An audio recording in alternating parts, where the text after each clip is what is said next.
Because a lot of people are starting to make the links about our economy and how that is the bigger game, is the impact on the U.S. economy. Well, if I were to go dark, where I'd go is,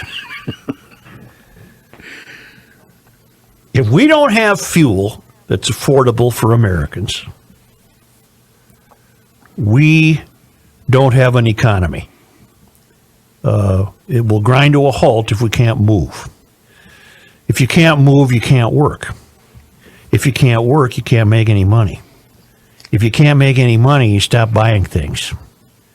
If you stop buying things, we enter into an economic chaos. If you enter into an economic chaos, suddenly your military doesn't have any funding. If your military doesn't have any funding, you have lost all sense of your own security for your nation.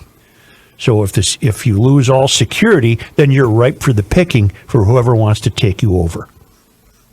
And it could be, and I will err on the side of believing this not to be true, although it's plausible, that we have managed to elect the political class people who don't have our nation's security in their highest priorities.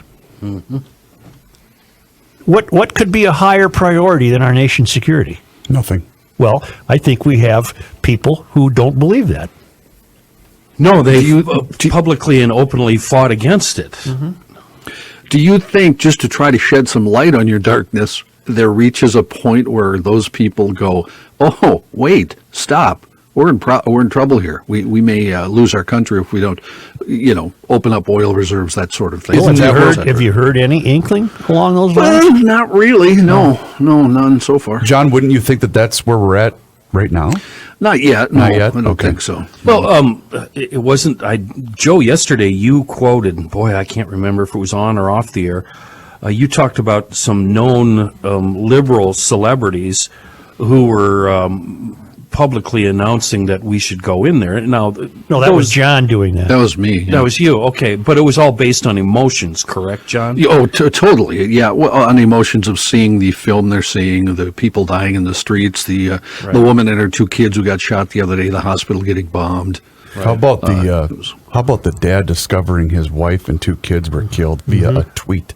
Yeah. See, we here in the West, we don't know how this is going to end. We don't know what we're going to look like in the United States.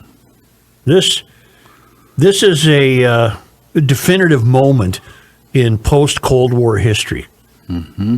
And we have no idea what kind of country we're going to have. But what I sense is just a lack of political will to speak the truth to us and say, look, I am buying this green new theology.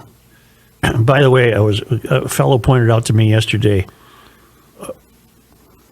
play Imagine by Kamala, and listen to her words and listen to her inflection.